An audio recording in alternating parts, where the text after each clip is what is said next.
Bonjour à tous les 3. Du coup, donc moi, c'est la deuxième fois que j'interviens pour Live for Good sur ce sujet-là. Donc, les sociétés à mission, les labels Big Corp, l'agrément ESUS, tous les statuts en ESS.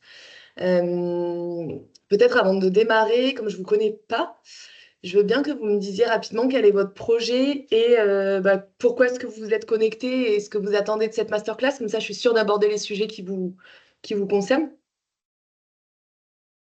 Je t'en prie, Vas-y, Tom, Dylan, si hein, tu veux. Allez, du coup, Dylan, moi j'ai fondé Ethereum, qui est un cabinet de conseil spécialisé dans les sujets du développement durable.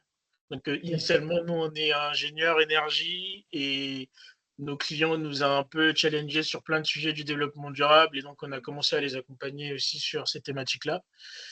Et nous on aimerait beaucoup agir pour l'environnement, le climat, et en fait, on aimerait aussi devenir société à mission. Et on a quelques informations sur le sujet, voire 1 à 10%, on va dire. Et la masterclass était pour en savoir plus et peut-être même poser des questions ou en tout cas voir, du coup, s'informer déjà, voir ce que c'est Ça et marche. avancer. Yes. Trop bien. Merci beaucoup. Et du coup, moi, je ne suis pas encore créé et je cherche à mettre la démocratie à votre hauteur par la simplification, la transparence et les interactions et surtout son Doliprane. C'est le mot d'ordre.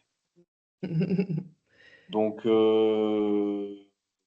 qu'est-ce que j'attends d'apprendre?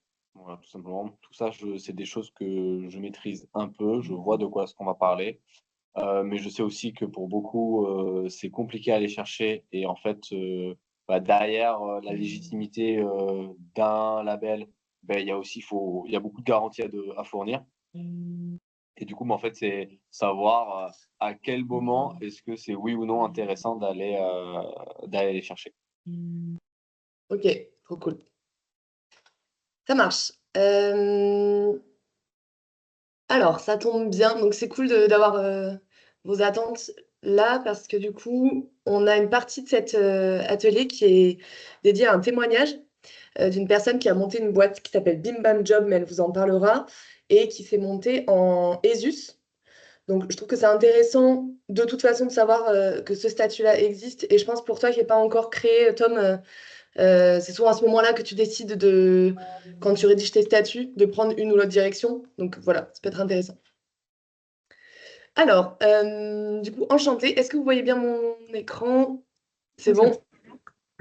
Donc, moi, je suis à mon compte depuis 7 ans. Je travaille dans le secteur de l'économie sociale et solidaire et j'accompagne tout type de structures, de la fondation à l'association, en passant par les incubes.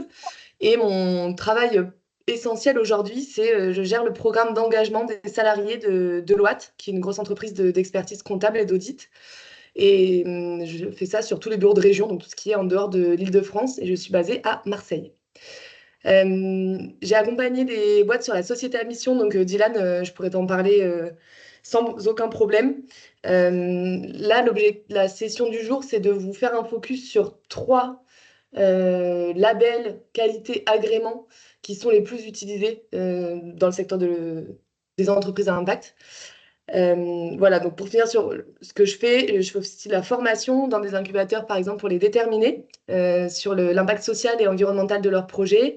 Et j'anime des ateliers de sensibilisation dans des entreprises dites classiques, type fresque du climat, fresque de la diversité.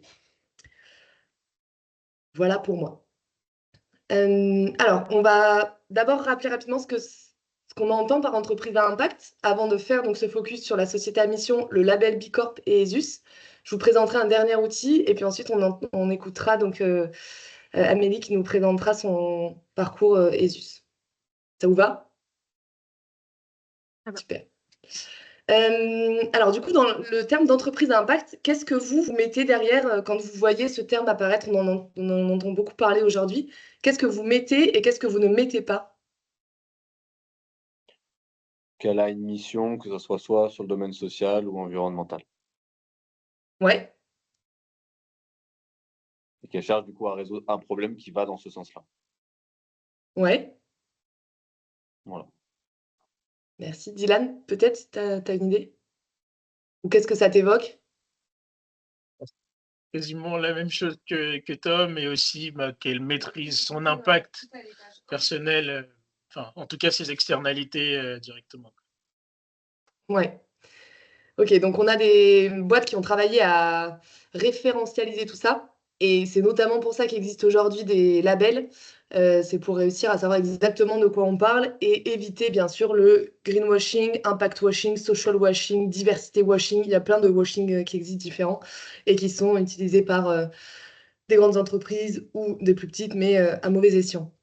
Donc il y a un référentiel comme ça qui a été proposé par l'Impact Lab, qui est un mouvement qui a été créé notamment par l'ancien mouvement des entrepreneurs sociaux, le MOVES, et nouveau mouvement Impact France. Donc ils ont mis plusieurs échelons. Tu as le premier qui sont les entreprises qui ne respectent pas les normes légales, c'est-à-dire qu'aujourd'hui, tu as beaucoup d'entreprises qui préfèrent ne pas respecter, donc payer une amende, plutôt que respecter par exemple, est-ce que vous avez un exemple de norme légale qui pourrait s'appliquer à des entreprises? Le taux de diversité handicap dans les entreprises. Exactement, le 6% de taux d'emploi en personnes en situation de handicap. Donc ça, il y a des entreprises qui paient aujourd'hui des amendes colossales parce que soit elles n'arrivent pas à recruter, soit elles ne mettent pas en place des politiques pour recruter sur des publics de ce type-là. Donc, ils le présentent même dans les 5 degrés d'engagement des entreprises. Donc ça, c'est vraiment la base de la base quand tu fais zéro effort. Ensuite, tu as mis en place au sein de ton entreprise des politiques qui te permettent de respecter les normes légales. Donc là, tu es à l'échelon 2. Et troisième échelon, donc tu mets en place ta stratégie RSE. Donc là, ça va plutôt être, je crois que c'est toi qui parlais de ça tout à l'heure, Dylan, ça va être limiter tes externalités négatives. On est avant tout sur, voilà, aujourd'hui, je mesure quelle est ma contribution à la société, quel est mon impact plutôt négatif à la société, et je travaille pour le réduire. Donc, ça va être calcul de l'empreinte carbone, mettre en place des politiques de réduction de cette empreinte carbone-là, mettre des politiques en interne pour plus de diversité. Et ensuite, on a les 2 derniers échelons, donc les entreprises engagées et les entreprises à impact. Je vais vous montrer tout de suite quelle est la diff entre les deux. Là, on a repris donc 3 grandes catégories qui sont toujours émises de l'Impact Lab. Donc, il y a quand on adopte une stratégie à impact positif, donc ça, tu parlais de société à mission Dylan, entreprise engagée, on va retrouver les sociétés à mission là-dedans. C'est-à-dire que tu définis une mission sociale ou écologique, c'est au cœur même de ton activité. Ta stratégie, elle est à impact positif. Ce qui n'est pas nécessairement le cas d'entreprises qui ont une stratégie RSE. Carrefour, qui est une grosse entreprise avec une stratégie RSE, sa stratégie même, le cœur de son activité, n'est pas à impact positif. Le deuxième pilier, c'est le partage du pouvoir et de la valeur. Donc ça va être juste rémunération, gouvernance partagée. Donc ça peut être le cas dans les entreprises engagées par l'instauration de comités de décision un peu indépendants ou différents. Mais c'est obligatoirement le cas dans les entreprises à impact. Je vais revenir dessus tout à l'heure, pas de souci. Ensuite, donc limitation des externalités négatives, c'est ce que je vous ai expliqué. On retrouve ça dans les entreprises qui sont dotées d'une stratégie RSE, puisqu'elles ont l'obligation de mesurer leur impact et donc de pouvoir le limiter. Et bien sûr, c'est le b.a.-ba pour les entreprises engagées et entreprises à impact de limiter ces externalités-là. Ok, ça va pour ça, super. Ensuite, sur un focus sur l'entreprise engagée, donc c'est une entreprise qui va chercher à avoir un impact positif tout en cherchant du profit pour être viable et pouvoir poursuivre cet objectif d'impact positif. Donc là, on a au cœur de l'entreprise engagée des entreprises à mission, des entreprises certifiées Made in France, le label bio, qui se dotent d'une mission sociale ou écologique, qui vont les associer à des objectifs, c'est-à-dire qu'elles s'engagent à mesurer ces objectifs-là. C'est pas simplement une déclaration. La plupart du temps, d'ailleurs, c'est statutaire, c'est-à-dire qu'elles vont modifier leur statut pour inscrire cette mission et ces engagements dans quelque chose de quasi immuable. On peut toujours refaire des statuts, mais on donne souvent l'exemple de Danone, qui a donc son précédent responsable avait décidé de changer les statuts pour que Danone devienne une société à mission. Les actionnaires ont décidé, enfin, en gros, il a fini par être viré, mais malgré son départ, la mission est protégée puisqu'elle est inscrite dans les statuts. Donc ça permet d'inscrire de manière pérenne dans la vision de l'entreprise quelque chose de bien plus solide que simplement l'idée liée à une personnalité qui peut être en danger, éphémère, etc. Et donc, démarche de gouvernance participative ou démocratique, ça, encore une fois, c'est dans l'intention. C'est-à-dire qu'on va essayer de faire participer au maximum ces parties prenantes. Dans les comités de mission, par exemple, on peut avoir des représentants du personnel, des acheteurs, des fournisseurs, pour s'assurer que notre entreprise répond aux besoins de chacune de nos parties prenantes. Le dernier level, ce sont donc les entreprises à impact social et écologique, et donc ce sont les fameuses entreprises agréées, enfin, entre autres, qui peuvent être les entreprises agréées ESUS. Est-ce que vous en avez déjà entendu parler de ce label? Ouais, ça vous parle quand même. Bon, pas trop pour moi, non, désolé. Dylan, pas trop. Ouais. Bah, c'est celui qui est le moins connu, mais du coup, on reviendra dessus ensuite. C'est un label franco-français voilà, qui permet donc d'assurer bon, je vous ferai un focus dessus juste après. Donc, l'entreprise à impact social et écologique, dans les noms d'entreprises qui sont cités en dessous, vous voyez qu'il n'y a pas de doute. Encore, sur les entreprises engagées, on peut avoir des boîtes qui sont un peu plus classiques, qui sont des boîtes plutôt capitalistes. Autant dans les entreprises à impact social et écologique, on n'a quasiment que des entreprises dont l'objet même, qui se sont construits avec un ADN d'impact social et écologique. 1083, vous connaissez? C'est une boîte qui...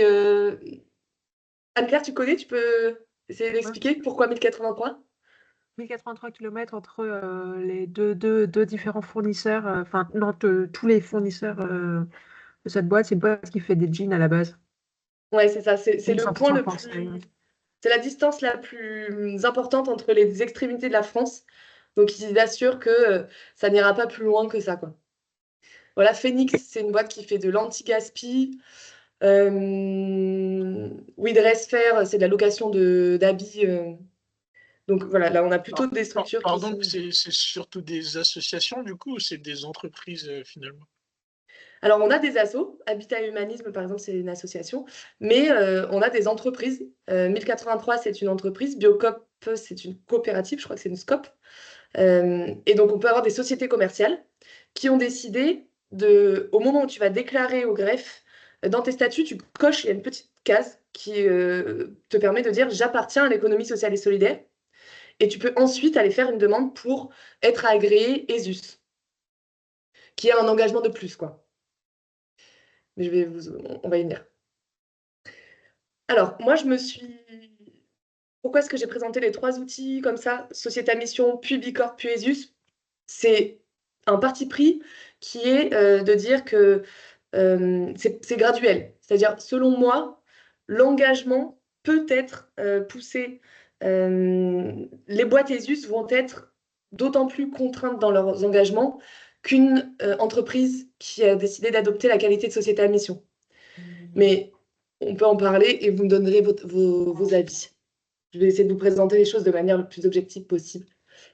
Alors, la société à mission. Donc, c'est pour l'ensemble des entreprises qui veulent inscrire dans leur objet social, donc dans leur statut, des objectifs qui dépassent la recherche exclusive de profit. Donc, quand on décide de devenir société à mission, c'est quand même un engagement fort. C'est-à-dire que la direction a pris en considération ces choses-là, qu'elle va initier un travail avec ses salariés, ses fournisseurs, ses actionnaires si elle en a, ses acheteurs, de dire, voilà, maintenant, on a quelque chose qui nous drive et qui nous engage, qui est de l'ordre de l'engagement, de la raison d'être. Et ça, ce sont des choses qui vont être définies en interne.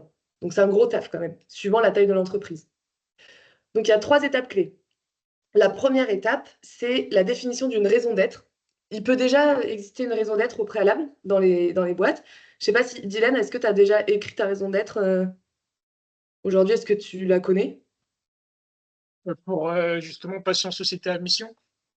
Non, est-ce que ton entreprise, elle est dotée d'une raison d'être Est-ce que c'est un travail que tu as déjà entrepris ou pas encore? Alors, c'est pas un travail alors qu'on a fait spécifiquement, mais c'est vrai que nous, notre moteur, c'est plutôt sauver le monde, donc c'est très large. C'est très large. T'as pas Et fait, sinon, t'as fait on mission, agit mission avec sur... Catherine, non? Oui, oui, oui, c'est ça. En gros, nous, c'est l'impact social et environnemental des entreprises. Ouais, Et donc, nous, on agit, on les accompagne justement pour qu'ils deviennent plus moteurs du coup de ces actions-là. Donc, on va les accompagner donc, dans des missions de conseil en développement durable. On va les accompagner pour faire des économies d'énergie, plein ouais, d'actions axées sur le développement durable, la biodiversité, justement pour cet impact environnemental et social. OK. Donc quand tu définis la raison d'être de ton entreprise ou de ton projet, ça peut être, on peut faire ce travail sur la raison d'être, même sur soi, hein, de savoir, quelle est ma raison d'être, quoi. Mais moi, je trouve que c'est toujours un travail qui est assez intéressant. Je vais vous montrer quelques raisons d'être qui ont été écrites par des groupes qui sont sociétés à mission. Donc vous voyez ici le groupe La Poste, par exemple. Au service de tous, utile à chacun, La Poste, entreprise de proximité humaine et territoriale, développe les échanges et tisse des liens essentiels en contribuant au bien commun de la société tout entière. Ça, il y a dû avoir un nombre de marketeurs, de machins autour de ce truc-là pour pondre cette phrase. Ça se sent parce que tous les mots sont pesés. Bon, c'est hyper long et pas très digeste. Par exemple, Greenwiz, consommer mieux pour rendre le monde meilleur. C'est un peu ta version, Dylan, de toute façon, nous, on veut sauver le monde, c'est ça. Donc, il y a un gros travail autour de cette rédaction-là de raison d'être qui est préalable à la création de la société à mission. Ensuite, une fois que tu as défini ta raison d'être, tu définis des engagements. C'est-à-dire, ma raison d'être, ça va être consommer mieux pour rendre le monde meilleur. Pour ça, je m'engage à juste rémunération des producteurs, je sais pas, produire et consommer exclusivement des produits locaux et de saison. Enfin, il y a des engagements qui sont associés à cette raison d'être et qui deviennent la mission. Donc là, on arrive à une première modification statutaire de l'entreprise qui doit être validée en AG. Ensuite, on a la création d'un comité de mission. Ouais, vas-y Tom. T'as pas ton micro ouvert. Est-ce que ta raison d'être, elle doit être inscrite dans tes statuts? Oui. Parce qu'il me semble que dans des statuts, tu l'écris. Mais est-ce que en plus de ça, tu précises bel et bien que tu es une société à mission? Alors, tu dis pas tel quel, je suis une société à mission, mais tu vas écrire, je sais pas, mettons Biocop, sa raison d'être, blablabla, au travers de plusieurs engagements, mais c'est pas là-dedans que tu écris que tu es société à mission. Tu remplis un CERFA, qui est un document qui te permet d'aller demander la qualité de société à mission. Et ensuite, c'est l'étape 3, je t'en parle juste après, tu dois le faire certifier, quoi. Ok, alors imaginons, j'écris une raison bidon sur mes statuts, Ouais. parce que je ne l'ai pas préparé. Est-ce que ensuite, quand je vais vouloir créer ce comité de société à mission, est-ce que je vais pouvoir? Est-ce qu'il faudrait que je modifie mes statuts? C'est toute la difficulté. C'est-à-dire que normalement, une fois que tu as déposé ton CERFA et que tu es agréé société à mission, bah, tu peux plus changer tes statuts à moins de convoquer à nouveau une assemblée générale extraordinaire, ce qui est chiant, mais rien n'est gravé dans le marbre, quoi. Ouais, donc idéalement, si tu souhaites être société à mission, il faut quand même que tu te prévois dans ta raison d'être, même si tu sais pas encore trop où est-ce que tu vas, que tu écris quand même globalement quel va être, pourquoi est-ce que tu veux sauver le monde, pourquoi est-ce que tu viens ici, et, et ensuite tu passes à la suite. Ouais, exactement. En gros, ce travail-là, moi, quand j'accompagne des boîtes là-dessus, ça dure entre 3 et 8 mois. Parce que tu as tout le travail où tu engages, alors ça dépend de la taille de la boîte, hein, mais tu engages tes salariés, tes dirigeants, et donc tu fais des ateliers sur, bah, pour vous, c'est quoi les valeurs de l'entreprise, c'est quoi la culture d'appartenance de l'entreprise. Donc, ça permet de créer un projet qui est hyper fédérateur au sein de la boîte et de faire que tout le monde s'engage autour d'un projet commun. Tu vois, ça permet de redéfinir la mission, en fait, ça permet aussi de redéfinir la vision, où est-ce que tu as envie de projeter ton entreprise. Donc, c'est un bon moyen pour faire adhérer tes parties prenantes à ton projet d'entreprise. Donc, en parlant de parties prenantes, la deuxième étape, c'est la création d'un comité de mission. Il y a des représentants internes et des représentants externes. Ils se réunissent en fonction de ce que les statuts stipulent. Ça peut être une fois tous les mois ou une fois tous les trimestres. Et ils s'assurent de l'application de la mission, du challenge des objectifs. Et c'est eux qui sont en charge de la production annuelle d'un rapport de mission. On vient ensuite à ton histoire, Tom, de raison d'être bidon. Il y a un audit par un organisme tiers indépendant qui intervient afin de s'assurer que la qualité de société à mission n'a pas été décernée comme ça, de manière bidon. Donc, c'est un audit qui est payant.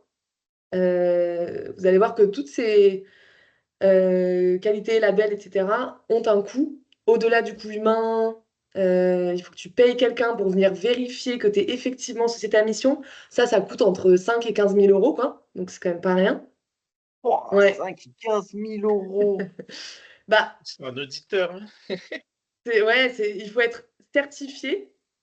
Donc, c'est le travail d'un CAB, quoi. Par exemple, Deloitte, ils faisaient à l'époque de l'audit comme ça. Donc, tu as des gros cabinets, tu en as des plus indépendants qui sont super, qui bossent très bien. Mais en dessous, enfin, nous, on n'a jamais trouvé en dessous de 5 000 euros, quoi. Plutôt 8 d'ailleurs. Ah oui, donc le jour où tu as envie d'être société à mission, il faut quand même que tu aies déjà un peu de sous. Ouais, Faut que tu n'aies pas tes balbutiements, quoi. voilà. Tout à fait, c'est le Ça premier marche. point. Anne-Claire, Du- t'as un truc Ouais, Mais vas-y. est-ce que tu peux, pour les entrepreneurs qui viennent de lancer leur activité, est-ce que tu peux préparer le terrain en inscrivant ta raison d'être, une mission lors de ta création et faire la demande ensuite combler tes CERFA pour demander d'être entreprise à mission qu'après coup? Ah, bien Si la sûr. mission de départ elle a été bien écrite, ouais. Bien sûr, ouais. Et tu peux d'autant plus le faire. Je crois que le premier audit, même si tu demandes ton CERFA, le premier audit, il est obligatoire au bout de 18 mois. Donc, tu as quand même 1 an et demi pour Ok. le payer. Ouais, Dylan? Je voulais revenir très rapidement sur la création du comité. Donc, il faut absolument des parties prenantes externes, on est d'accord. Et si moi je veux agir sur la biodiversité, donc il faudrait que dans mon comité, j'ai une ONG ou une association justement qui puisse valider mes actions dans ce sens-là. Bah, ça, c'est super intéressant parce que du coup, ça fait que tu engages des gens qui sont différents, d'horizons complètement différents, autour de ton projet d'entreprise en leur proposant de prendre part au comité de mission. Et donc, effectivement, tu peux avoir des experts sur certains sujets de ta boîte qui viennent. Nous, ça a été le cas sur une entreprise. Là, on a eu des experts de certains domaines qui viennent challenger ou rajouter des infos sur des aspects bien spécifiques. Donc, c'est hyper précieux. C'est comme un deuxième outil de pilotage de ton entreprise, quoi. Ok. Mais c'est obligatoire quand même le fait d'avoir des parties prenantes externes. En fait, c'est quand même plutôt récent, ce statut-là. Donc, il y a peu de recul sur la communauté des entreprises à mission. Moi, j'ai vu des entreprises à mission où il y a que des parties prenantes internes. Moi, je trouve que c'est vraiment dommage. Autant profiter Dommage. voilà, pour faire des parties prenantes externes. Mais il y en a où il y a quasiment que de l'interne, ouais. Ok, ça marche. Merci. Voilà. Et Ouais. pardon, juste dernière question. Je ne sais pas si tu vas y venir après. Il y avait une question aussi de bénéficiaires. Je ne sais plus comment on avait nommé ça. J'en avais parlé avec Catherine de But for Good très rapidement. En gros, il fallait nommer ses bénéficiaires, justement. Enfin, c'est du coup ceux pour qui la mission va bénéficier, on est d'accord? Ah. Disons que si dans ta boîte, tu vois, si tu as une vocation particulière autour d'un type de public, je sais pas si tu décides de recruter des personnes en insertion ou de passer par un cabinet expert sur le recrutement de personnes réfugiées, tu peux effectivement avoir quelqu'un qui les représente à ton comité de mission. Ok. Super, ouais, très bonne idée. Ok. Voilà, donc ce qui est particulier avec la société à mission, c'est qu'en plus, les objectifs, tu te les fixes tout seul. Donc en gros, c'est pas un référentiel commun que tu es obligé de respecter. Tu te fixes tes objectifs et après, ce qui régule, c'est soit l'audit qui va te dire, bon, l'audit, normalement, il doit juste te dire, OK, tu les as atteints ou tu les as pas atteints. Il n'est pas censé vraiment mettre son nez sur est-ce que c'est ambitieux ou pas. Le rôle, Ok. ça, c'est le rôle du comité de mission, de dire, attends, en fait, tu es à 100% sur tous tes objectifs, mais concrètement, c'est pas très ambitieux. Nous, on trouve que tu pourrais aller plus loin, etc. Ça, c'était un point qui était important et qui est en train de changer avec la nomenclature là, des organismes qui font l'audit des sociétés à mission, parce que du coup, ça avait tendance à baisser les ambitions des sociétés à mission pour être certain qu'ils atteignent leurs objectifs, parce qu'il suffisait que tu en aies un qui soit pas atteint pour que tu perdes l'agrément. Mais Ah non. oui, Ouais, Ah ouais. il avec n'y a une pas espèce de marge d'indulgence d'erreur. là-dessus. Bon, en général, c'est rare parce que tu es accompagné par l'audit quand même. Ils te voient avant, ils t'expliquent comment tu peux t'améliorer. Donc, c'est quand même rare de perdre l'agrément. Mais encore une fois, donc il y a des trucs qui sont en train de se rééquilibrer aussi. Tout ça, c'est assez récent. D'ailleurs, celui-là, je crois que c'est le plus récent, la société à mission. Ok. Mais ça explose. Ça explose à fond. Ok, on pourra revenir après. J'ai une Ouais, question. vas-y, Tom. J'ai une question. Si on est, si, alors notre mission, elle porte sur notre cœur d'activité. Donc je prends mon cas à moi, on va dire, d'un point de vue institutionnel, reconnecter les jeunes avec les bureaux de vote. OK. Bon, et beh, ça veut dire que, ma mission, elle est quand même, super liée à mon secteur d'activité. Donc plus j'ai de personnes qui retournent au bureau de vote, plus moi ça va. Mais, à côté, enfin, ils font partie, quoi qu'il arrive, de mes KPI à moi, pour me dire: «Oui, ce que tu fais, tu vas dans le bon sens». Je sais pas si je suis clair? C'est, T'es clair, mais j'ai pas compris s'il y a une question derrière ça. Oui, oui. Et ce que je veux dire, c'est est-ce que c'est grave du coup si l'audit, il va se faire sur, en fait mes mêmes KPI à moi? C'est comme si j'avais 2 entités qui allaient vérifier les mêmes résultats. Ah. Toi, ce qui est particulier, c'est que ton objet social même, il est hyper reconnu d'utilité publique. Donc, mon intuition, c'est que pour toi, le statut qui serait le plus adéquat, c'est ESUS. Parce que Ah oui. tu as déjà un objet social reconnu d'utilité publique. Donc, les sociétés à mission, ça te permet aussi de rentrer dans une communauté. Tu vois, Dylan, dans le graphe là, que je t'ai mis, il y a 8%, c'est des boîtes de conseil en RSE. Donc, c'est-à-dire que si toi, tu deviens société à mission, que tu rejoins cette communauté-là, tu peux rejoindre ce type de boîte, faire du business ensemble et avoir accès à tout ça. Toi, Tom, j'ai l'impression que ton business, tu le feras peut-être pas avec des boîtes de ces types de secteurs d'activité-là. Donc, c'est peut-être moins intéressant pour toi de rejoindre cette communauté-là qu'une autre. Mmh. Mais Mmh. on peut en reparler. Parce que c'est ça aussi, en fait, tous ces agréments-là, ils sont utiles parce que vous allez rejoindre des réseaux et ça peut vous ouvrir des opportunités commerciales. Parce qu'en fait, Et ce qui surtout, enfin, m'embête. pardon, je rajoute un truc, mais surtout, Tom, toi, vu l'objet et vu l'objet des clients potentiels que tu vas aller chercher, tu vas avoir un gros travail de faire reconnaître que tu es d'utilité publique et que tu es, entre guillemets, clean dans ta façon de Ouais, fonctionner, dans la gouvernance, etc. Donc, du coup, tu as encore plus intérêt à être le plus ambitieux possible dans les labels et certifications que tu vas chercher. c'est vrai, c'est vrai. Ouais, là où j'arrive pas à trop capter la nuance, c'est que, par exemple, Danone, s'ils se fixent la mission d'aller planter des arbres, leur raison d'être, je sais pas, c'est de repeupler, la forêt du Gabon, imaginons. Ça, Et ça peut pas ça être ça pourrait leur être raison d'être. ah! Parce J'ai que, pas capté alors. parce que la raison d'être de Danone, c'est pas repeupler la forêt du Gabon, c'est produire une alimentation de meilleure qualité pour le monde entier. Je crois que c'est ça leur raison d'être, quelque chose comme ça, tu vois. Donc on est d'accord que société à mission doit à tout prix coller finalement avec ton cœur d'activité. Exactement, oui. Ça peut pas être quelque chose que tu fais à côté. Donc Non, l'audit, il vérifie bien, il fait juste une deuxième vérification de tes propres performances. exactement. Oui, je OK, comprends ta question, ça y est. Merci. d'accord, OK, donc C'est bon, c'est clair. je capte le délire. Ça Ouais, marche. voilà, c'est exactement ça. Bicorp, est-ce que vous en aviez entendu parler? Ouais? Oui. Souvent, il est un peu plus connu parce qu'on connaît ce logo-là, qui est un argument commercial, qui est présent sur pas mal de boîtes, notamment dans la food et la beauté, et qui permet de certifier des produits. Donc, Bicorp, on dit souvent que c'est l'agrément des boîtes qui veulent aller à l'international, qui ont une bonne recherche marketing, qui ont envie d'adhérer à un réseau parce que pour le coup, donc ils sont 500 entreprises en France, mais il y a un énorme réseau international. Donc quand tu as envie d'aller chercher des clients à l'international, c'est un bon label.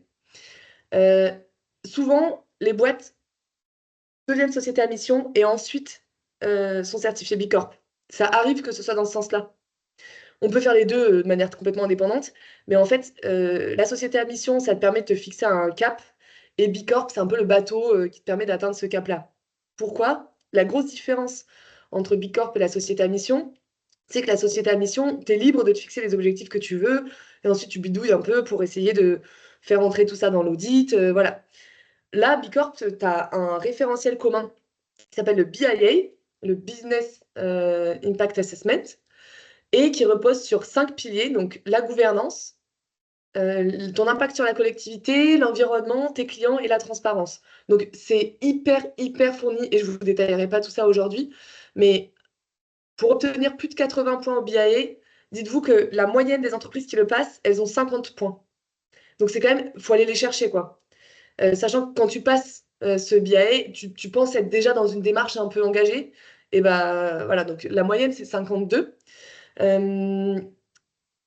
Pour te permettre d'atteindre les 80 points, il faut que tu mettes déjà en place beaucoup, beaucoup de stratégies en interne et en externe autour de ces piliers-là, de la gouvernance, de la collectivité, l'environnement, client et transparence.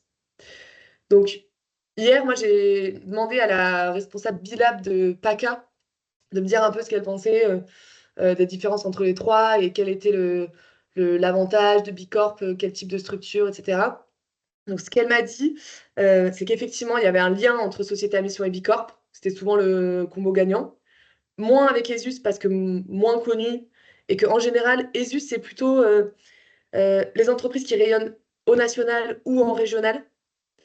Alors que Bicorp est très international. Et il y a un peu, Bicorp, c'est comment dire, la fame des boîtes de l'ESS qui vont essayer d'aller atteindre des clients en marketing. Et ESUS, c'est un peu l'ESS à l'ancienne, on va dire, avec des trucs très admin. Aujourd'hui, ils n'ont pas réussi à en faire un label hyper glamour, ESUS. Et c'est très difficile d'avoir des chiffres dessus. Enfin, voilà, il n'y a pas énormément de moyens qui sont mis derrière cette communauté-là. Il y a pas une grosse animation de communauté ESUS, contrairement à Bicorp où ils se retrouvent dans les villes d'Europe et tout ça, quoi. Donc, il va y avoir beaucoup plus de choses proposées par Bicorp que par le label ESUS. Néanmoins, donc vous voyez, je vous ai mis des exemples d'entreprises là-dessous. Donc, Michel et Augustin, Ulule, Fago, Back Market, que vous connaissez peut-être. Ouais, vas-y Anne-Claire. Mais quand même, la grosse différence, c'est que si tu es certifié Bicorp et que tu as un rayonnement très français, national, etc., tu auras plus de mal à faire reconnaître ton appartenance à l'ESS, n'est-ce pas? Si tu veux un peu rayonner dans les secteurs ESS, auprès de la CRES et de tous ces acteurs-là, tu peux avoir un peu du mal. Par Enfin, c'est rapport pas à ESUS suffisant. ou dans l'absolu? Tu veux dire c'est un Bah ouais, choix? par rapport à Isus, pour moi, c'est pas suffisant, non? Ah oui, oui, oui. Ouais, ouais. Ah oui, oui, parce que tu peux être Bicorp sans avoir coché la case entreprise de l'ESS. Donc effectivement, c'est pas parce que tu es Bicorp que tu appartiens au champ de l'économie sociale et solidaire. Et donc, ce champ-là, pour le coup, qui est un champ où il y a donc les CRES, Chambre régionale de l'économie sociale et solidaire, il y a tout un ensemble de réseaux d'entreprises, d'incubateurs. Euh, Bicorp, ça ne te permet pas, c'est un tampon. Mais effectivement, tu as raison, Anne-Claire, ça ne permet pas de rejoindre le monde de l'ESS. Mm. Pour autant, c'est pas un frein, bien sûr, mais ouais, c'est complètement différent. Mm. Voilà, bon, je voulais juste vous parler de celui-là parce qu'on le croise souvent. Et donc finir par ESUS. Alors l'agrément ESUS, donc il y a 3 choses qui sont indispensables. Donc déjà, c'est un agrément d'État, enfin, qui est reconnu donc qui existe qu'en France. Et les derniers chiffres que j'ai réussi à avoir sur tous les rapports et toutes les choses que j'ai pu trouver sur ESUS, ils datent de 2019. Et en 2019 déjà, il y avait 1700 agréments ESUS. De mémoire, l'agrément ESUS, il est né avec la loi Hamon de 2014. Donc, ça veut dire qu'il y avait déjà 5 ans d'existence d'ESUS, mais 1700 agréments, c'est plus que 500 entreprises Bicorp et 1000 entreprises sociétés à mission. Donc, je pense qu'aujourd'hui, j'ai pas réussi à avoir les chiffres, malheureusement. J'ai même appelé la CRES, mais elle n'en sait rien. On doit être, voilà, ça doit être beaucoup, beaucoup plus important. Donc, il y a quand même un gros réseau. Après, moi, de ce que je connais, il n'y a pas une communauté qui est animée derrière ça, quoi. Je sais pas si Anne-Claire, ça te parle, mais... Alors, on rentre dans le dur. Donc, les trois...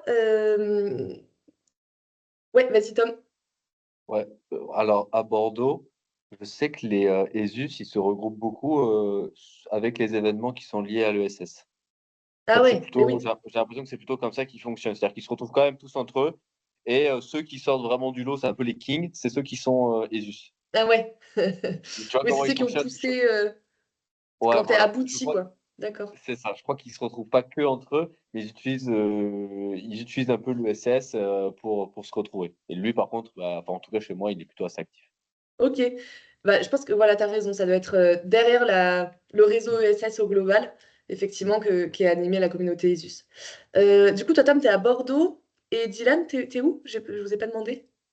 Je suis en région parisienne. Ok.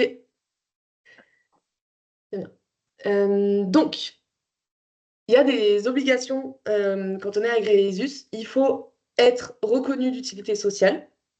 Donc ça, c'est pas je suis reconnu d'utilité sociale. Il faut vraiment inscrire son activité dans un des trois champs, à savoir protéger l'environnement, dédier son activité à des populations en fragilité. Je vous retrouverai tout ça, ça doit être dans les annexes de toute façon. Donc c'est utilité sociale, c'est comme tu me disais tout à l'heure, Tom, sur la raison d'être bidon. Il faut vraiment que ça s'inscrive dans un des trois champs qui, en France, prouve que tu es reconnu d'utilité sociale. Ouais. Et il faut prouver que 60% du compte de résultat est dédié à cette utilité sociale. Concrètement, si ton activité, Tom, c'est permettre aux jeunes d'en apprendre plus sur la démocratie et la citoyenneté, et que euh, en, en dehors de ça, tu fais, j'en sais rien, tu vends des vidéos sur des élections pour des entreprises, bah, peut-être qu'il y a un moment où tu devras justifier pourquoi est-ce que tu fais cette activité, il ne faut pas que ça représente plus de 40%, blablabla. Donc il y a quand même une justification dans la recherche, dans la recherche monétaire, en tout cas, de ce que tu fais, quel est l'objectif que tu poursuis. Après, limitation de l'écart des salaires. Donc, écart limité de 1 à 7 entre les plus bas et plus hauts salaires, ou de 1 à 10 avec le représentant, le dirigeant. Ça, c'est un truc qui est assez intéressant. Et je connaissais une boîte qui avait préféré renoncer à l'agrément ESUS pour réussir à recruter un directeur opérationnel Europe qui avait des prétentions plus élevées et qui s'est dit, bon, bah tant pis, on sort d'ESUS, mais on a besoin d'avoir un profil qui soit vraiment top, top niveau. Et sa négo, c'est ça. Bon, bah voilà, donc c'est juste bien de l'avoir en tête. Moi, a priori, vu comme ça, j'ai jamais l'impression que ce soit un méga frein, mais ça dépend après de la taille de ton entreprise. Et bien sûr, interdiction de la financiarisation de l'activité, donc tu ne peux pas être coté en bourse. Alors, quels sont les avantages de ce label-là? Donc, tu as accès à des produits de la finance solidaire. Tu peux avoir accès au DLA, qui est normalement donc, le dispositif local d'accompagnement, qui est normalement réservé aux assos. Vous allez voir, ça permet un peu de craquer le modèle et d'avoir accès à certaines aides dont peuvent avoir droit les associations. Puisque vous rentrez dans le champ de l'économie sociale et solidaire, en fait. Alors, réduction d'impôt de 25% pour les investisseurs au capital, ça c'est le cas même quand... c'est le cas pour les petites entreprises, mais je crois qu'il y a un petit bonus sur ESUS. Et ça, c'est quelque chose qui est intéressant quand même. 5% du volume des marchés publics est dédié aux ESUS. Moi, j'avais interrogé beaucoup d'entreprises ESUS en leur demandant concrètement à quoi ça vous sert, pourquoi vous l'avez fait. Il y en a plein qui m'ont dit, bah, j'y suis allée parce que c'était tellement l'ADN de ma boîte que ça me semblait bizarre de ne pas le faire. Et puis, c'est vraiment en accord avec ce que j'ai fait depuis le début. Donc, c'était par exemple une entreprise qui rachète des espaces agricoles pour les mettre à disposition des quartiers défavorisés. Donc, des trucs qui sont ultra brandés ESS déjà de base, mais qui m'ont dit, j'ai jamais réussi, enfin, ça m'a jamais permis d'augmenter mes fonds, d'avoir accès à un plus grand type d'investisseurs. Donc, c'est peut-être pas leur motivation principale, mais il y a quand même des choses qui sont permises. Il y a, dans les exemples que moi j'aime bien donner, il y a la métropole de Lyon l'année dernière qui avait lancé toute une démarche pour aller identifier tous les acteurs de la métropole qui sont dans l'ESS, donc en général qui ont Ah agrément oui, ESUS, pour que leur fichier de fournisseurs soit en priorité des organisations de l'ESS. Jésus. Ah ouais, Ouais, et du ok. coup, c'était une décision politique, ils avaient décidé d'augmenter la part du marché public réservé aux entreprises Ah, ESUS. donc plus Voilà. que 5%? Ouais, bah ouais, parce que du coup, ils avaient décidé d'augmenter leurs achats plutôt auprès de ces structures-là.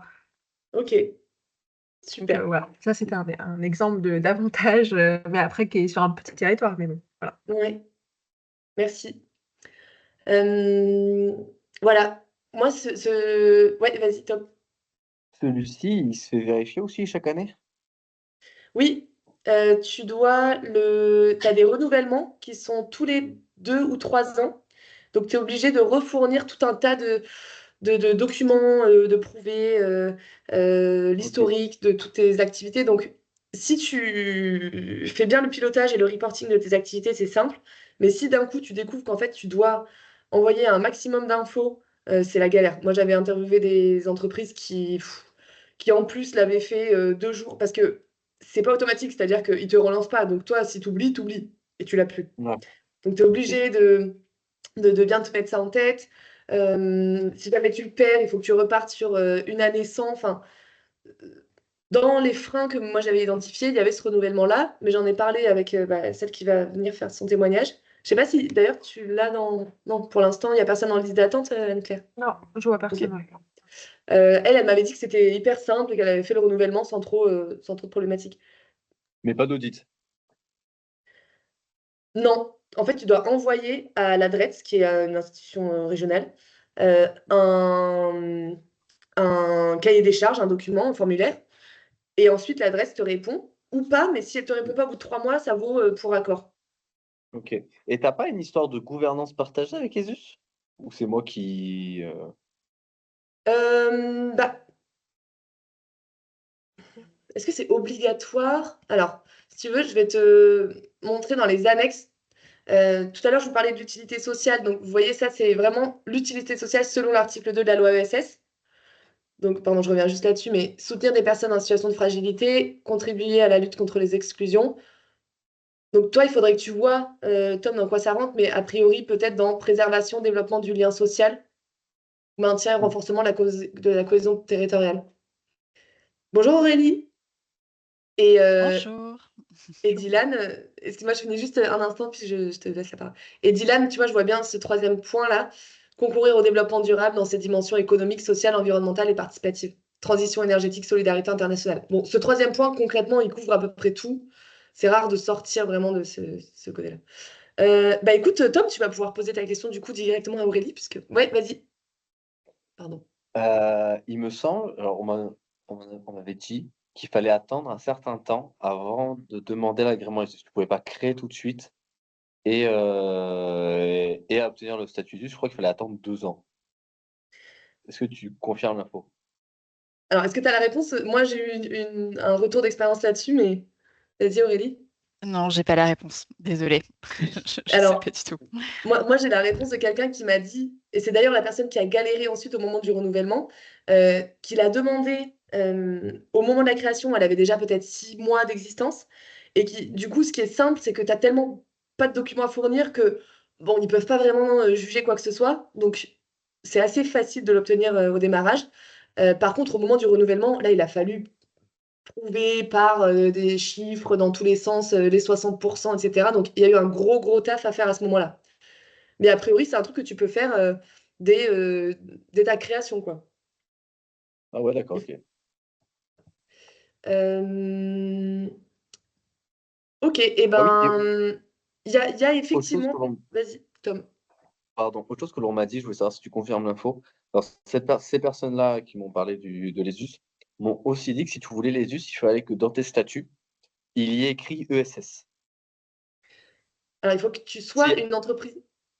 voilà, c'est ça. En fait, que dans tes statuts, au moment où tu les rédiges, il faut que tu prévois d'écrire que tu fais partie de l'ESS. Alors, tu Sinon, tu vois, ne pouvais pas ouais. demander l'ESUS. Il fallait que tu changes tes statuts. Ouais, alors donc ça c'est vrai. En tout cas, il faut que tu appartiennes au champ de l'économie sociale et solidaire. Et tu vois, ça, c'est tous les objets qui doivent apparaître dans tes statuts. Donc, il y a effectivement dans l'article objet une mention de l'économie sociale et solidaire. Et pour revenir sur ta question sur la gouvernance, elle est à l'article celui-ci, donc information, droit de communication, participation des associés d'un. Donc, doivent être insérés pour assurer sa gouvernance démocratique, notamment la formation, la participation des ateliers, des associés. Et donc, il y a souvent prévoir un comité de l'ESS. C'est un peu ce qui va jouer le rôle du comité de mission dont je vous ai parlé tout à l'heure pour les sociétés à mission. Moi, je sais que les entreprises que j'avais interviewées à l'époque me disaient qu'elles avaient un comité de l'ESS qui était en fait leur comité de pilotage classique et qui permettait de les aider sur la stratégie et qu'elles mettaient les comptes rendus de ces comités-là et que ça suffisait pas. C'est juste qu'ils ont appelé comité de pilotage, comité de SS, ou Oui, comité voilà. d'impact, ou voilà. C'est ça, c'est qu'en fait, ils sont Ouais. tellement déjà dans l'impact que le pilotage de leur boîte, c'est comme si c'était déjà un comité impact. Ok, merci beaucoup Aurélie de t'être connectée. Du coup, je te laisse la parole. Est-ce que tu veux bien nous présenter ton entreprise et puis ton parcours ESUS, juste pour te présenter rapidement qui est autour de la table. Donc, tu as Anne-Claire qui travaille pour Live for Good. Tu as Tom qui veut monter un projet pour mettre la démocratie à hauteur de tous et toutes. Et tu as Dylan qui a lancé un projet qui s'appelle Ethereum, qui est une boîte de conseil en développement durable. C'est un bureau d'études énergie et Ah conseil oui, développement durable. bureau d'études énergie. Voilà, et ben écoute, je te laisse la parole, si ça va, j'arrête le partage d'écran. Super. Merci Charlotte pour ton accueil. Merci, merci à vous de m'écouter. Enchantée. Donc, je suis Aurélie et effectivement, j'ai créé une structure qui s'appelle Bim Bam Job il y a bientôt 10 ans. Et la vision qu'on porte avec Bim Bam Job, c'est qu'on croit dans une société qui met en son cœur la dignité des personnes. Et du coup, très concrètement, ce qu'on fait aujourd'hui, c'est qu'on a 3 activités. Une première activité où on monte des parcours d'accompagnement. Donc, on accompagne notamment des publics allocataires du RSA ou des publics qui sont qualifiés d'invisibles, qui est une terminologie que j'aime pas beaucoup parce que je trouve pas ça très beau d'appeler les gens comme ça, mais en tout cas qui sont pas identifiés par le réseau public de l'emploi et par les services publics de façon globale. Et donc nous, notre rôle, c'est d'aller faire du porte-à-porte, de mettre en place des réseaux partenariaux et d'identifier ces personnes pour répondre à leurs difficultés sociales de logement, de garde d'enfants, de français, de numérique, donc de façon assez large, enfin, les difficultés que ces personnes peuvent rencontrer. Donc de trouver une réponse à leurs difficultés et puis de les accompagner in fine vers l'emploi, qui est une façon quand même de stabiliser un certain nombre de situations, notamment le logement. Donc ça, c'est notre première activité. Notre deuxième activité, c'est un logiciel d'accompagnement qu'on met à disposition de collectivités ou d'acteurs qui font le même métier que nous. Donc on a un modèle un peu particulier parce que c'est à la fois un outil de travail qu'on a développé pour nous et qu'on met à disposition de structures qui peuvent être potentiellement nos concurrentes sur certains marchés. Voilà, je dis ça parce que du coup, ça nous positionne, enfin, c'est un choix qui est assez structurant qu'on fait de coopération et de se dire comment est-ce que du coup on duplique l'impact qu'on a, même si c'est pas nous qui l'opérons directement. En tout cas, ça, voilà, et même si quelque part ça cannibalise parfois une partie de notre première activité. Et troisième activité, c'est une école d'accompagnateurs sociaux professionnels. C'est un diplôme qu'on vient de déposer au RNCP et du coup, cette école Cette école, en fait, elle a vocation pareil, à former des personnes qui veulent travailler dans notre secteur, et notamment sur tout ce qui a trait à la posture. Et donc là, pareil, on a le même positionnement un peu particulier que sur notre logiciel, c'est qu'en fait, ce sont des structures qui sont nos partenaires, nos concurrents, qui recrutent en fait les personnes qu'on forme ou qui nous demandent de venir les former sur des modules spécifiques. Et pour nous, c'est une façon de diffuser notre méthodologie, nos valeurs, euh, et voilà, et ce à quoi on croit dans l'accompagnement des personnes. Donc voilà Bim Bam Job. Pour vous donner des chiffres, on est 120 collaborateurs et on est sur bientôt 4 régions, donc l'Île-de-France, Bretagne, Rhône-Alpes, et on ouvre en PACA en janvier. Voilà. Merci beaucoup. Du coup, est-ce que tu peux nous dire pourquoi est-ce que vous avez choisi l'agrément ESUS et à quel moment ça s'est présenté, cette question-là? Est-ce qu'il y avait d'autres labels qui vous ont intéressé ou pas? Alors, nous, on est ESUS depuis 2017. Et donc, je pense qu'on faisait partie des premières vagues d'ESUS. Et je pense que les autres labels n'existaient pas à l'époque. Enfin, en tout cas, Bicorp n'existait pas, les entreprises à mission n'existaient pas. Donc, tu soulevais la question, Tom, je crois, d'avoir dans ces statuts le fait qu'on ait ESS. Effectivement, nous, on l'avait fait. Enfin, dans la première version de nos statuts, c'était pas le cas parce qu'on connaissait pas. Enfin, c'était quand même beaucoup moins.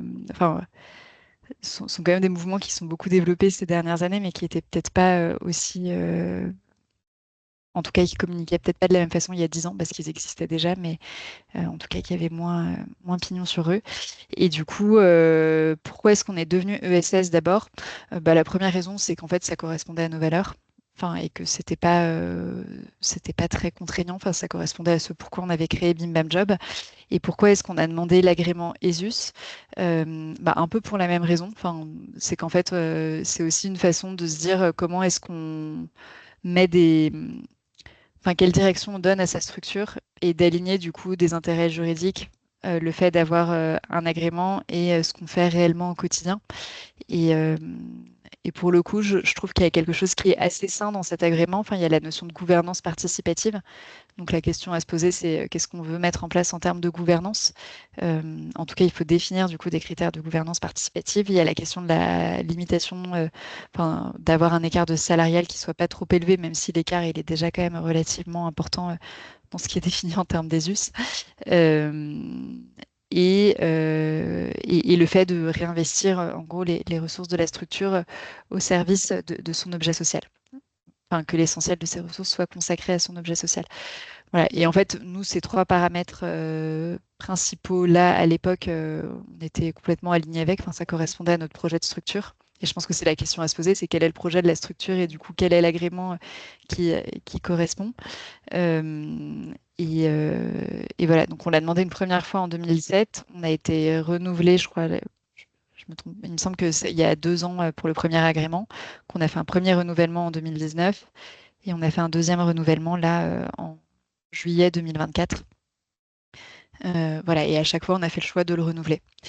Et qu'est-ce qu'on en retire a posteriori? Je pense qu'il y a, honnêtement, c'est beaucoup une question de principe. Enfin, globalement, c'est essentiellement ça, mais techniquement, c'est censé permettre d'avoir accès à certains fonds d'investissement. Si vous voulez lever des fonds un jour qui ne vont financer que des structures ESUS. Et sur certains marchés publics, appels d'offres, c'est un agrément qui peut être demandé. La réalité, c'est que c'est assez rare et qu'en général, enfin, c'est assez rare. C'est quelque chose qui n'est pas hyper connu encore aujourd'hui. Et du coup, ta deuxième question, Charlotte, c'est pourquoi est-ce qu'on n'était pas allé vers d'autres agréments? En fait, j'ai l'impression que l'ESUS, c'est le plus petit dénominateur commun. Enfin, en fait, là, aujourd'hui, on ne perçoit pas tellement la valeur en termes d'engagement une fois qu'on a eu ESUS d'aller sur d'autres agréments. Mais peut-être qu'on le fera demain. Enfin, je sais que j'ai échangé avec quelqu'un sur la partie entreprise à mission, avec le fait d'avoir un comité de mission. Enfin, voilà, il y a des choses qui peuvent être intéressantes aussi. Euh, mais plutôt, enfin, je pense qu'il faut le faire parce que ça correspond à qui on est en tant que structure, et pas forcément pour une question marketing derrière, même si le marketing peut aider aussi, quoi. Voilà. Merci beaucoup. Est-ce que vous avez des questions? Sinon, moi, j'en ai. Oui, moi j'ai une question. Est-ce que ça coûte de l'argent à chaque fois que tu dois renouveler l'agrément? Non, c'est gratuit. Non, Donc toute faut la faire, procédure est gratuite. toute la procédure est gratuite, ouais. Il faut Oui. faire un dépôt à l'adresse ou à l'adresse selon l'endroit où vous êtes. Ok. Et par contre, Charlotte, tu disais que entreprise à mission, finalement, quand tu dois faire venir l'auditeur, là, ça te coûte au moins 5 000 €, quoi. Donc, Ouais, au moins. donc plutôt ESUS, c'est plus intéressant financièrement. Ouais. Ok. Cool. Et Aurélie, on avait une question sur est-ce que ça te permet de rejoindre une sorte de communauté d'entreprises ESUS? Il n'y a pas beaucoup d'animation autour de ça, non? Il n'y a pas un réseau d'entreprises ESUS? Pour moi, non. Enfin, en tout cas, on n'a jamais été connecté. Enfin, en revanche, tu peux trouver la liste des structures ESUS sur les Ouais. DRETS. Mais ouais, nous, on n'a jamais été contacté par une autre ESUS en disant qu'on faisait partie d'une communauté. Ouais. Ce qui montre aussi que c'est rarement pour l'intérêt commercial qu'on devient ESUS. Parce que dans la communauté des entreprises à mission, tu as un réel intérêt à rejoindre cette communauté-là, pouvoir aller taper à la porte d'autres entreprises à mission et faire du business ensemble, quoi. Qui pourrait être un des avantages pour vous demain, si vous voulez devenir société à mission, avoir le comité de mission, etc. Ok. Tu parlais de gouvernance, et tu disais que le comité de mission, c'était un comité, enfin, c'était un des intérêts qui te semblait être cool avec la société à mission. Aujourd'hui, comment est-ce que vous gérez cet aspect gouvernance? Alors, c'est une question de gouvernance participative. Enfin, dans ESUS, je me souviens plus comment c'est formulé exactement, mais ça, la notion, c'est d'inclure ses salariés dans la gouvernance. Nous, aujourd'hui, on n'a pas de comité de mission. Enfin, on a un conseil d'administration qui opère et on a des actionnaires. Nous, la façon dont on le gère, c'est que nos actionnaires, en fait, aujourd'hui, ont accès au même niveau d'information que les salariés. Et qu'on a des instances 2 fois par an qu'on appelle comité consultatif, pendant lesquelles on présente en fait les résultats de la structure, les perspectives, pendant lesquelles on a un temps d'échange avec les équipes pour faire remonter leurs idées, leur vision de Bim Bam Job dans les mois à venir. Et en fait, ce qui est intéressant, c'est qu'on a au même endroit salariés et actionnaires. Donc, ce que je trouve, c'est qu'en tant qu'entrepreneur, quelque part, on est obligé d'aligner les intérêts, enfin, de se poser la question de l'alignement des intérêts, et ça impose d'avoir un discours qui soit le même pour tout le monde, quoi. Donc, pareil, je pense que ça dépend un peu du type de structure qu'on veut construire, mais à mon sens, c'est assez sain. Même si c'est exigeant, parce que les exigences d'un actionnaire ne sont pas forcément les mêmes que celles d'un salarié. Euh, mais voilà, en tout cas, ça permet d'avoir ces discussions-là aussi et de mettre tout le monde autour d'une table. Euh, voilà. Et nous, du coup, on a ces 2 instances qui sont statutaires, donc, oui, qui se tiennent 2 fois par an. Et après, on a développé des instances mensuelles qu'on appelle les Bim Bam Strat, qui là réunissent tous les salariés de la structure et où on fait remonter des informations, enfin, on fait redescendre des informations sur l'état de la structure et on en fait remonter de la part des salariés. Et ça, c'est pas statutaire. Enfin, je pense qu'il y a la question de la philosophie qu'on veut mettre en place derrière dans les statuts et après la façon dont ça s'applique. Mais je pense que vraiment la question à se poser, c'est quel est le projet de structure derrière, enfin, et quelle place on veut donner à ces salariés. Et après, le statut est adapté ou pas. Mais Merci, ouais, très intéressant.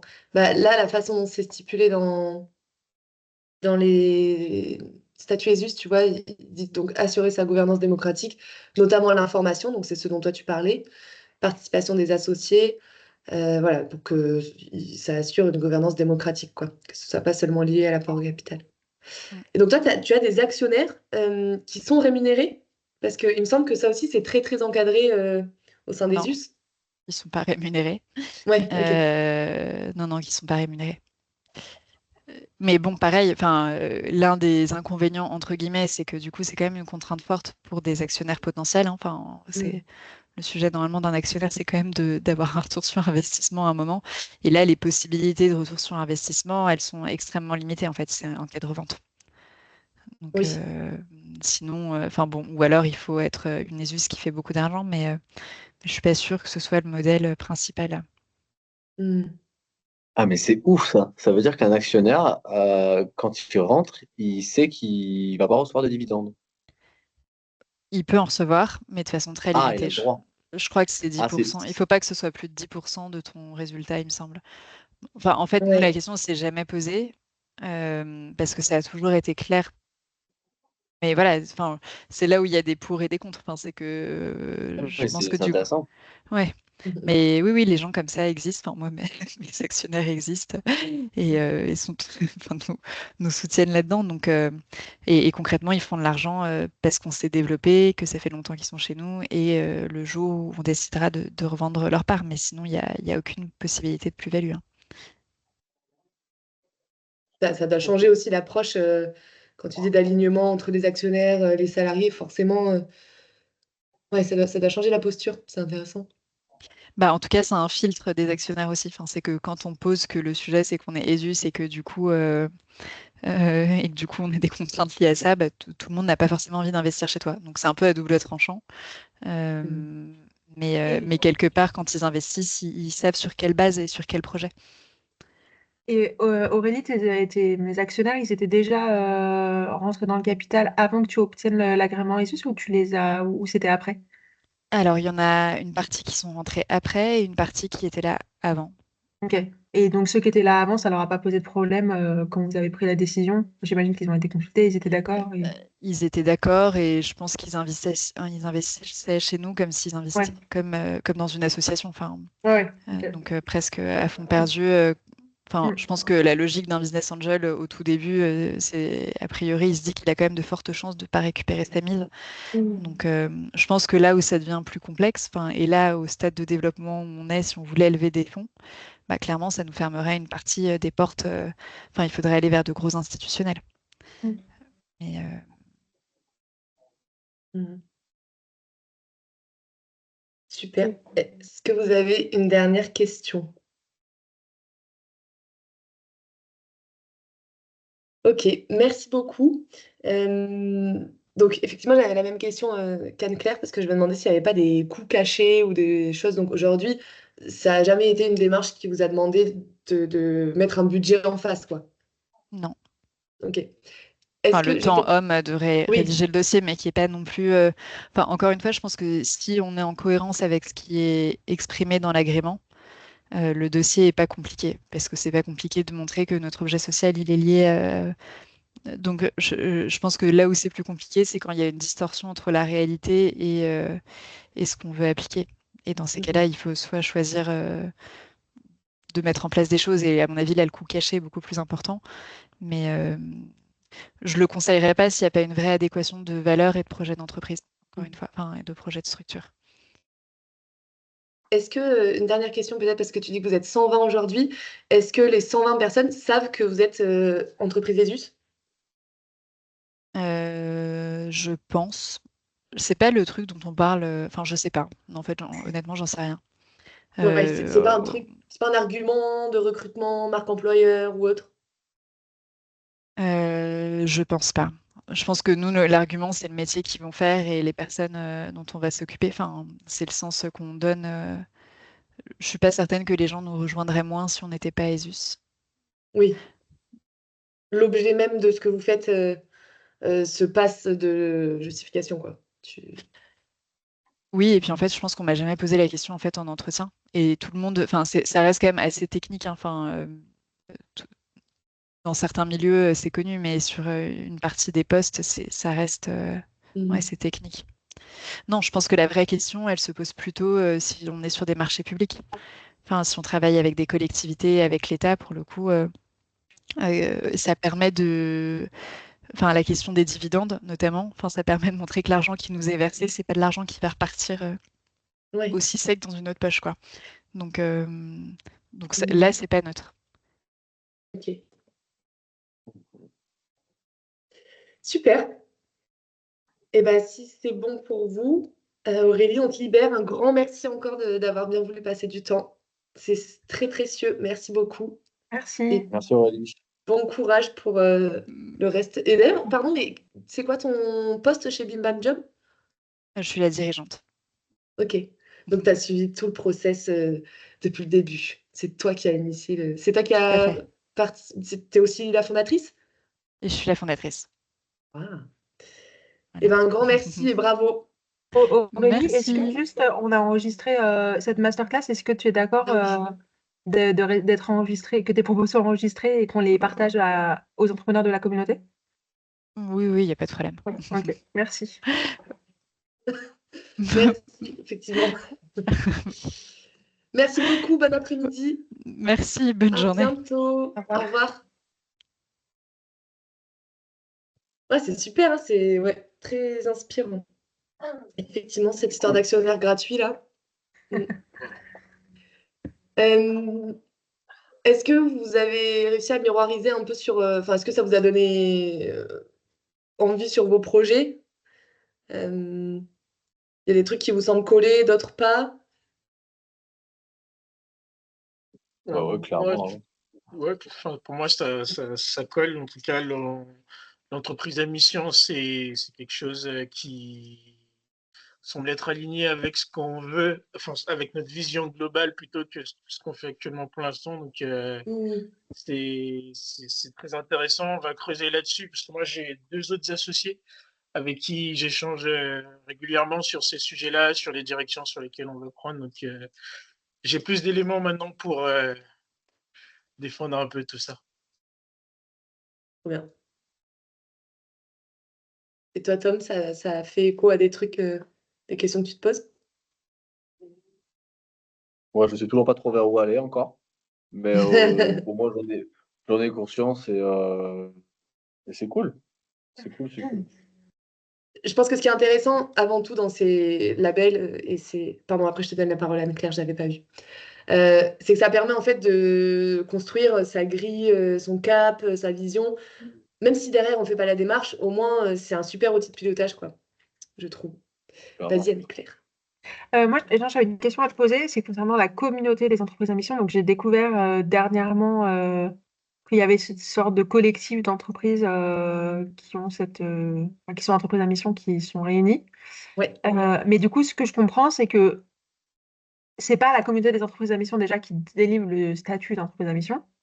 On est d'accord? C'est plutôt Ouais. juste un collectif, un peu une initiative qui s'est créée avec toutes les entreprises pour se rassembler et se connaître, mais c'est tout, quoi. C'est ça?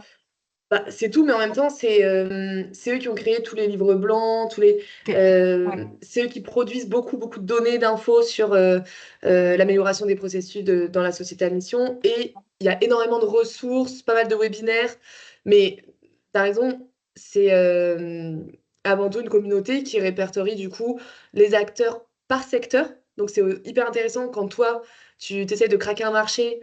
Tu peux regarder, la liste, elle est consultable. Tu vois, Dylan, si dans tes clients, tu te demandes quel type de structure tu peux, auprès de quel type de structure tu peux aller toquer. Ou Tom, si tu penses que tu as des clients qui sont plus ou moins réceptifs, bah, effectivement, les sociétés à mission seront peut-être plus susceptibles d'être réceptives à des besoins impact social et environnemental. Et donc, tu as toute la liste qui est en accès libre. Tu as énormément de ressources. C'est assez bien fait. Par contre, pour adhérer, c'est encore un autre ticket. Il faut payer un truc en plus. Oui, ok. Voilà. Donc, tu peux être entreprise à mission sans faire partie de la communauté. Oui, carrément. Ok. Donc, je veux être sûre. Parce qu'une fois, j'avais une entrepreneur qui m'avait demandé et j'avais été troublée par ce truc de communauté. Ouais. Ok, très clair. Je vous montre un dernier point que je trouve intéressant. C'est une initiative de donc, 30 réseaux d'entreprises. Donc, c'est toujours ce Impact Lab. Ils ont développé l'Impact Score. Je ne sais pas si vous voyez mon écran. Voilà. Donc, 30 réseaux d'entreprises. Dedans, il y a notamment les déter. Je me demande si Live for Good n'a pas fait partie aussi des initiateurs de ce mouvement-là sur tous les réseaux de l'économie sociale et solidaire et de l'entrepreneuriat à impact, Make Sense, etc. Et ils ont identifié à partir de tout ce qui existe. Donc, il y en a dont je ne vous ai pas parlé, mais il y a le label Lucie, qui est un peu l'équivalent de Bicorp en France. Euh, donc tout ce qui existe, ils ont broyé tout ça et ils en ont ressorti une base commune de 20 actions qui permettent à chaque organisation d'évaluer les résultats, les progrès quand tu veux transformer ton modèle d'affaires. Donc tu vois, Tom, quand tu disais que tu étais un peu perdu, il y a des briques sur lesquelles tu peux déjà te poser la question de est-ce que moi c'est quelque chose que j'ai mis en place dans ma boîte? Aujourd'hui, donc ce truc, il a été lancé il y a moins d'un an. Et j'étais impressionnée du nombre de boîtes qui ont déjà réalisé leur impact score, puisqu'il y en a déjà 3000. Et pour le coup, des boîtes de tout type de niveau d'engagement par rapport à ce qu'on a vu tout à l'heure. Donc Phoenix, EDF, la Maïf, voilà, il y en a beaucoup. Et c'est 100% gratuit. Tu peux passer ton test tout seul, le rendre public ou pas. Il y a beaucoup de questions et ça reprend les 3 piliers dont je vous parlais au début. Donc, limitation des impacts négatifs. Donc là, ça va vraiment être comment... je trouve que ça permet de se focaliser un peu sur les trucs que, dont tu n'as pas forcément conscience et de creuser tous ces points-là.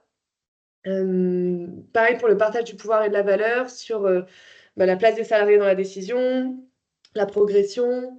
Sur le partage de la valeur, ça va être aussi les écarts de rémunération, le mécénat, donc le don.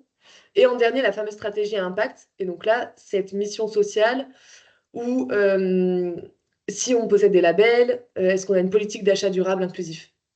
Donc en moyenne, le score, il est de 53 sur 100, encore une fois, c'est intéressant. Comme tous les impact score, labels, etc., il y a des trucs qui sont un peu questionnables, du type EDF à 68, alors que Home Exchange, qui est une plateforme collaborative d'échange de maisons sans flux monétaire, est à 53. Donc moi, il y a toujours des trucs qui me semblent un peu étonnants, quoi, mais j'imagine que tu fais faire un peu ce que tu veux à une grille suivant comment est-ce que tu décides de la compléter et comment est-ce qu'elle a été construite. Donc la conclusion que je mettrai sur sur cette presse, c'est d'utiliser tous ces labels avec parcimonie et de bien savoir ce qu'il y a derrière. Parce que on peut facilement se faire berner ou avoir l'impression que ça y est, l'entreprise a pris un virage stratosphérique.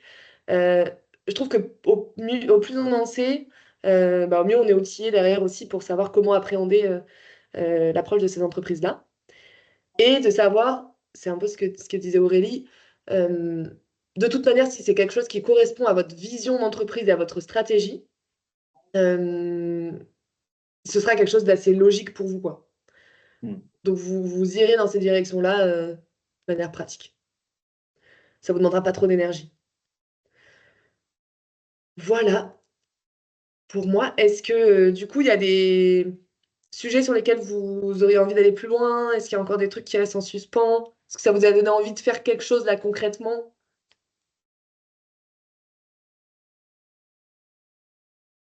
Ouais, oui, en tout cas, totalement, totalement. Et ma question, c'était est-ce que, parce que moi, je dois faire mouliner avec mes associés, mais est-ce que ce serait possible de t'envoyer des questions enfin, après, justement, si jamais, si besoin? Bien sûr. Je te mets mon Yes. mail dans le chat avec plaisir.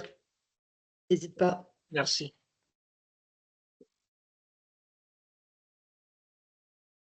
Super. Eh bien, écoutez, merci beaucoup d'être venu. Et est-ce que je vous ai tout dit? Normalement, oui. Si j'ai oublié des choses, n'hésitez pas. Je vous souhaite une bonne après-midi. C'était très cool de faire votre Merci à connaissance. vous, en tout cas. Et bon courage. Merci beaucoup. Merci Charlotte. Merci beaucoup. Merci à vous.